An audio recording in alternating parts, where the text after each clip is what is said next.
Prophète Moïbi, prophète escroc, essuyo oza Moïbi, oza escroc. Tala suki telemi na mutu lokola antenne parabolique RTNC. Suki lokola makunza mutu aliboma. Elongi mulai lokola liboko ya chemise, munoko lokola gandrale ya pantalon imbécile. Wana zotanga kombo ya nani? Akosuka mabe. Basakana kana basali ya nzambe te yo. Yo musali ya nzambe Moïbi ndoki. Mbua. Imbécile elongi mabe lokola masoko ya makako. Matame kembi lokola libindi ya Kagame. Masoko ya mama na yo mbua. Wana zotanga kombo ya nani? Yo ozana droit ya komodire nga yo. Ba modire ni yo nanu Moïbi oyaki kokosa biso awa. Kongo eko ganye kokende na demi-finale. Imbécile makake mbua libolo ya mamano mwana masoko imbécile. Tale longi mabe lokola bibwe bibi mutu na libolo nyama. Munoko zo fungola ngo lokola libolo zo bota bana mapasa mbua. Matoi minene lokola matiti ya shumbu imbécile. Nyama osakana na nani yo. Imbécile mbua libolo ya mamano masoko rouge nyama. Kosakana na ngate kotanga kombo na ngate. Yoko modirnga. Makambo neko kende mabe ya lelo kaka na zui $7,000 na gouvernement ke mabe na nini. Yo, okomana kaka na 2 jours ozanga kaka ko profetize makambo amacho ko profetize vinanga. Si profetize na bakende kokata suki ane komi lokona makunza ndaisenga. Makunza ya Kagame mbesi.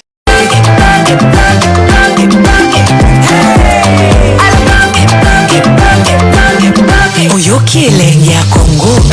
Tapelema, tapelema, tapelema, tapelema, tapelema, tapelema.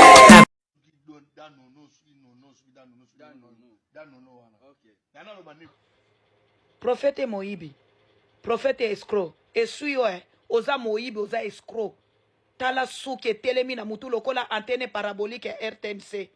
Suki lokola makunza mutu aliboma. Elongi mulai lokola liboko ya chemise, munoko lokola gandrale ya pantalon imbécile. Wana zotanga kombo ya nani? Akosuka mabe. Basakana kana basali ya nzambe te yo. Yo musali ya nzambe Moïbi ndoki. Mbua. Imbécile elongi mabe lokola masoko ya makako. Matame kembi lokola libindi ya Kagame. Masoko ya mama na yo mbua. Wana zotanga kombo ya nani? Yo ozana droit ya komodire nga yo. Ba modire ni yo nanu Moïbi oyaki kokosa biso awa. Kongo eko ganye kokende na demi-finale.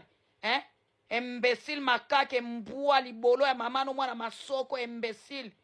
Tale longi mabe lokola bibwe bibi mutu na libolo nyama. Munoko zo fungola ngo lokola libolo zo bota bana mapasa mbua. Matoi minene lokola matiti ya shumbu imbécile. Nyama osakana na nani yo. Imbécile mbua libolo ya mamano masoko rouge nyama. Kosakana na ngate kotanga kombo na ngate. Yoko modirnga. Makambo neko kende mabe ya lelo kaka na zui $7,000 na gouvernement ke mabe na nini. Yo, okomana kaka na 2 jours ozanga kaka ko profetize makambo amacho ko profetize vinanga. Si profetize na bakende kokata suki ane komi lokona makunza ndaisenga. Makunza ya Kagame mbesi. Théâtre aux réseaux sociaux des prophètes congolais qui transforment les gens aux chats, aux chèvres. Ngana lancé défi. Walinga bongo la mututaba abenga biso nyonso. Tozala wana. Soko bongo mututaba na misu nanga na longwe pasteur na hotel soute. Na lo bango mokimombe yo kangai. Walinga bongo la mutuniao. Eza na TVT benga biso nyonso to ya. Se mutu abonga ni nyao na misu na biso. Ubi azalaki nyao azongi mutu. Na lobiango liboso bato na hotel soute esili. Tiye sozong. Pour savoir que ce sont des aventures. Et ils vont créer un scénario, on appelle un catcheur. On filme bien le scénario. Normalement, l'église se réveille, je vous prie, de suspendre ce genre de prophètes parce que vous avez le pouvoir. Je demande à l'autorité de l'RSC de veiller à ces choses-là. Ce sont des choses qui... Les choses de Dieu comment... Prophète Moïse a voulu qu'il a maillé dans la Bota la vidéo, prophète Moïse a dit que bêta moi parce que prophète Moïse a gagné moi une infidélité à la prophétie. La moi tinda bêta moi bota la vidéo, maï n'a pas quoi suivre, bota. Oui papa, hier Nazali Koyoka, hier. Maman bonjour. Bonjour papa. Mwana zobela, mwana balobi a umeli, mwana complication. Oui papa, 12 ans le baraté papa. 12 ans. Et puis na moni pe boboti kaka mwana moko ti lelo buruken déjà ba 20 ans. Oui papa, ngakutu na ndimela na ngaba prophète té. Na bengi yote pona ko humilier bato wa mama, na bengi ka mobali londa benginga. Chérie, je t'avais dit. Bon papa soit téléphone, yo soit téléphone mais yazala wana. Te mobali no azala na téléphone mais ngana loba bocha main libre. Oui papa, na teme libre papa. Mwasi na yo oyebi ke yo za mobali limbisanga na o mobali moko zoba yuma kotobobo. Mwana wana za mwana na yote ex na ye ze mwana wana bota ye na ex na yo. Balalela yo mwasi na kati ndako nde babota mwana wana. Pardon papa, pardon. Ex tuna ye ex na ye. Raimo nani? Tuna ye Raimo abenga ke Rei. Raimo azanani? Kasi nde ex na ye asenta ye. Remarque yoka akosa yo aloba Raimo azalaka cousin na ye. Raimo ayaka chaque fin ya semaine amemenaka mwana wana babiloko bakado. Attends, juste là. Papa, d'ailleurs c'est moi, tu n'as vu ça bon pour aller en France, en Angleterre. Tu n'as vu ça bon. Nalobi boye yoka na yebisa yo Raimo wana ayaka na ndako neti cousin amemelaka mwana wana biloko. Chaque fin du mois ayaka même kotika mbongo. Yoka nisaka neti cousin alingaka mwana no makasi. Nzoka nde aza mwana na ye. Raimo azalaka ex na ye. Nda senta ya chai apesa ye mwana wana. Beta ye nyata ye papa. Mobile ya yuma. Bete coup de tête. Nalobi bo panzana soki akobenga mbila kima. Soki abengi mbila kima.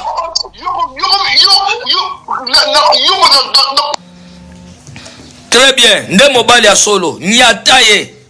Ndoki. Moi je n'aime pas des prophètes. Nga camarade na yo. Soko moni eza théâtre yo koluka nini awa. Bima na théâtre. Kendo lande sobe na vie de loin. Yo zo mona réalité zo salama yo zo benga ngo théâtre. Ozo mona teke mutu ya mutu.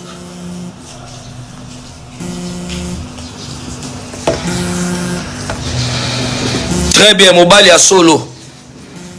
Mobali ya salie makambu.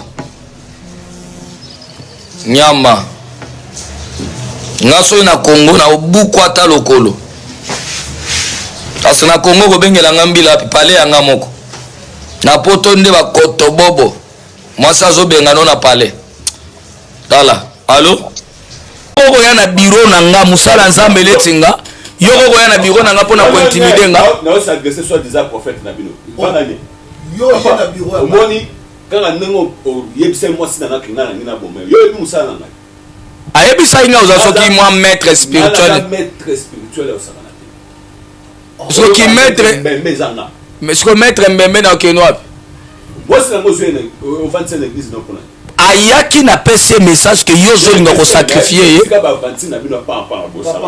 tabia yo zo ya na bi yo ka non zala na politique qui mettre na ngana benga ki mosino wa ngana benga en église yo lingo sacrifier mwana bato ola olimisa nani papa s'il vous plaît ngai yo banga te ngana plus que banganga papa tuna sango prophète na bino nyoso ngane na pesa bango makambo wane za bango mesko ngana plus que banganga ngana plus que banganga kimbembe na yo awate papa s'il vous plaît papa oye na bien awa ozane loko kosala te ki maître na yo wana ki maître no awa ki maître na papa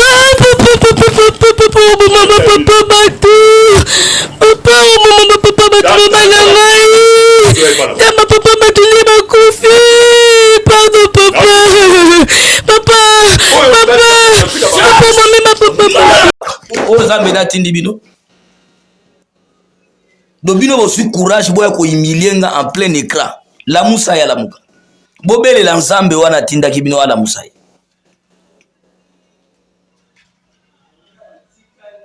bobele la nzambe wana aya kola musaye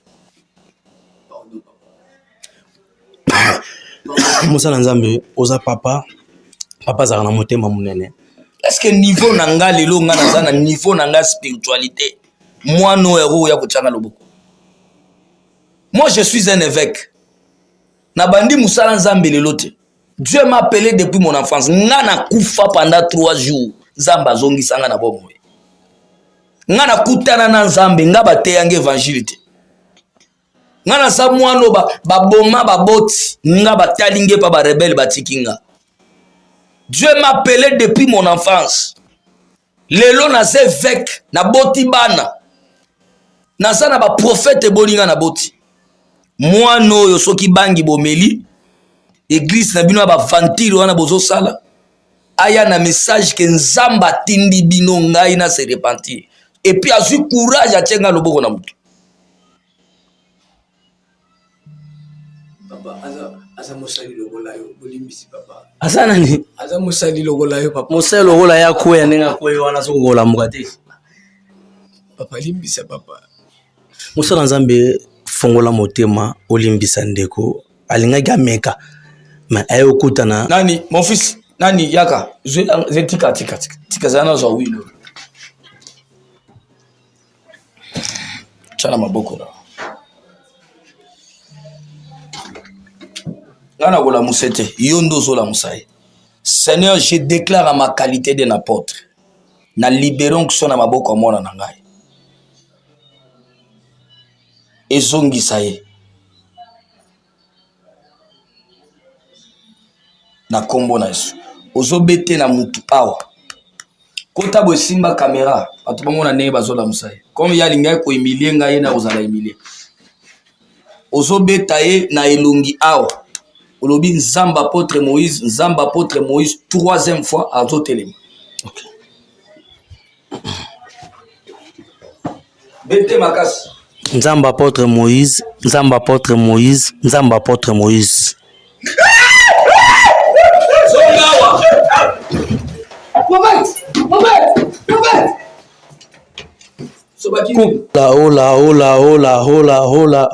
Hola.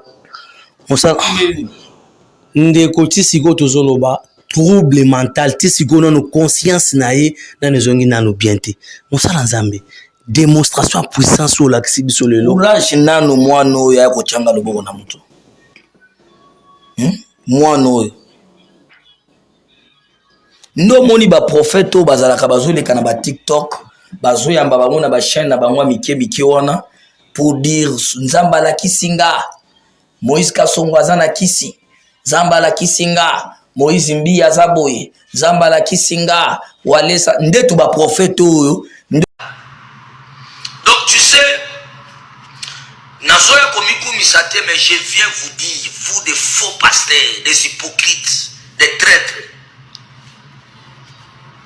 Les gens qui servent Dieu dans l'hypocrisie.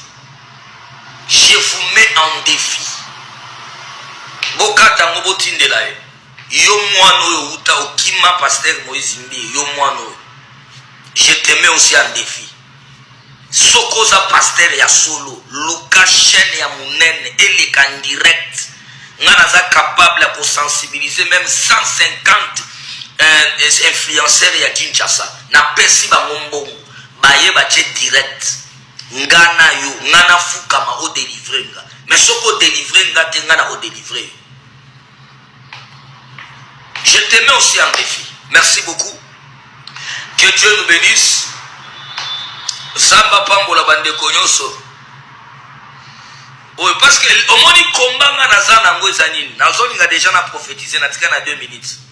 Kombanga nazana ngo oyo ba pasteur ya Kinshasa ba yininga. Ba pasteur à Kinshasa prophétie na bango suki na nini nzamba la kisinga okende poto nzamba la kisinga mama na onda lokakayo tata mwasi na bino nda azandoki maba kulutu na bino nda kanga libala na yo akanga kubuta no nde prophétie ya ba pasteur à Kinshasa meme mwana oyo alobaki na cher na yo akima Moïse Mbi ona mwana wana na kotanga komboni te mu pasteur wana ya mwana wana mwana mke wana soko kepa na ye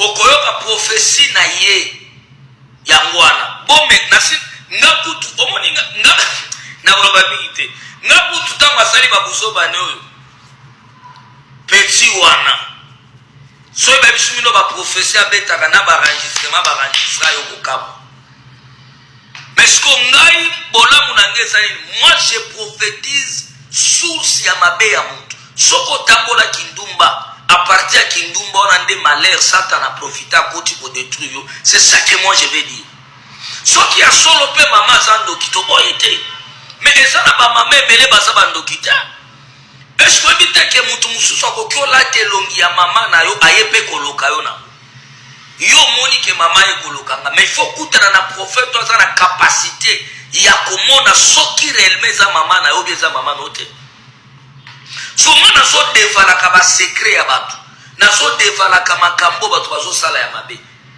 ebalukeli nga nakomi mutu mabe bapaster batelemeli ngai bapaster bazolinga ngai lisusu te nde place komba na ngai ezali pourquoi ye azosakola bongo azolinga komilakisa nani azolinga komiswa nani c'est là où il y a les problèmes c'est là où il y a les problèmes problème eza nde wana problème eza place misusu te problème eza nde wana bapaster basiliki pourquoi moi j'ai eu des appels oh mon cher niveau ozoprophétiser kitoko te zala mpe tia mwa mai na vin nabi papa makambo ya nzambe ekoma na kotia mai na vin moi j'ai dit la vérité rien que la vérité oyo nga na moni nde nga nazoloba bokalenga pourquoi c'est là où il y a les combats. C'est là où il y a les combats. Les gens ne m'aiment pas par rapport à ça. Les gens ne veulent pas que Ngaï n'a pas vérité, n'a prophétisé la vérité. C'est ça le problème. Mais Ngaï peut aussi battre, n'a pas la vérité. Oui. Prophète, aïe kokutana apôtre, évêque, responsable ya l'église, la restauration, mobimba. Toyoka message nini oyo nzambe alobeliye à propos ya musala nzambe papa soko opesa message na tozoka oui message nanga ezaka pona papa na ngai ndeko na ngai musala nzambe na ni koyebisa ye ete nzambe alingi ye makasi mais esengi na ye asala repentance oui asala repentance na nini makambo oyo azosala ayebi yango ayebi parce que nzambe alobelaka mutu tantôt d'une manière tantôt d'une autre lelo oyo pasteur awuti na nzela ya este aza conscient simba bakisi ebele apporte musique songo oui milimo oyo abemema na Kishasa awa ekomi ko réclamer bato wana ya BBC isengi na ye nzambe sikoyo asengi na ye asala repentance ndi yango message nzambe atindinga pa na ye Nzamba tindi epananga na se repentir parce que nazana bakisi na bebisi ba via bato. Oui. Sikoso ina se repentir ete nzamba lobini. Soki o se repentir te ezatan pour te dire que non otikana mikolo muke. Soki o lekisi yango okoma mikolo ba feti te yo kokufa. Ya solo. Na kombo nzambe nanga. Nzambe ndatindi yo. Oui, effectivement, nzambe atindi ngai. Take mosali na ye. On a se repentir et pas nani. On se repentir liboso ya public. Lokola toye na liboso ya etando ya mukeboyi. Lokola biso tozali c'est que qui va prier pour moi ceux qui na se repentir. C'est moi le prophète. Ceux qui sont d'accord na yango même awa na kobondela nzamba koyoka yo. Moussa Nzambe, je crois, oki message ya ndeko sali nanga moko mwa malili moko banga par rapport ya message oyo ndeko ayinango et pourquoi pas ngana ngeke za kutu même ata en privé que tout même yango na itando Nzambe ya poli alingaka te makamu na ye emonanaka mingi mingi na nzela ya molili yango esengi na ye tomonana na liboso boy alingaki makambo privé te po eza message ya Nzambe pepe ledie totukoyoka message ndenge ndeko ye osakola pona apporter mosika songo mosala Nzambe totukoyoka message o mokili mobimba bazotala eloko ya liboso réputation na yo, carrière na yo, ministère na yo, bana na yo ya monde entier bauti koyoka message oyo ndeko auti koloba. Par rapport à message oyo ndeko auti koloba, yo koyebisa bayi nyonso bazolanda biso nini? Qu'est-ce que moi je veux dire? Un message Nzamba Tindi. Est-ce que ce qui Nzamba lobby, je suis qui pour contredire ce que Dieu a dit? Naza Lorote, Nzamba connaît le pourquoi à utiliser. C'est la première fois Nazo Moussala Nzamba yé na message Bosolanga. Ce qui Nzamba pesi message. Naza nani pour na koboya message Nzamba lobby. Comme à lobby que na se repentir, bon na évité le rodi na ko se repentir, Nazo se reprocher derrière, mais du moins je peux m'agenouiller qu'il prie pour moi à délivrer nga. Ce qui a solo Nzamba Tinda qui est et pananga, moi je vais m'agenouiller qu'il prie pour moi à délivrer nga comme ils ont les cas déjà en pleine émission bino bana nanga bozali et ba sécurité nanga ezawana donc déjà moi je vais dire quoi prophète olobi prophète nani je reste Zamba Pambola le message moi j'accepte il y a que ça génial sambela ponanga mais au côté à se repentir je me reproche de rien mais comme le Seigneur vous a envoyé moi j'accepte moi l'apôtre Moïse devant le monde entier qui nous suit j'accepte au sambela ponanga que tu pries pour moi devant tout le monde que tu me délivres mais dis-moi ce qui ont délivré ngatenga na ko délivrer pourquoi le ceux qui a délivré yoté yo ko délivrer. C'est comment on quelque chose. Il y a un message en pleine plate. On a moni le route. J'accepte na se genouer à délivrer nga. Mais ce qui a délivré nga moi je vais lui délivrer. Est-ce que prophète Moussa Nzambe o tuko yoka nenga porte musique songo au tukoloba. Est-ce que vous êtes prêt? Priez pour nanga, je crois que je suis en plein air. Sambela pour nanga. Nzambe ya bilembo. Nzambe moniseli. Na tiki mosali na yo na se ya loboko na yo Nzambe. Na bebisi nyonso. Nom de Jésus-Christ de Nazareth.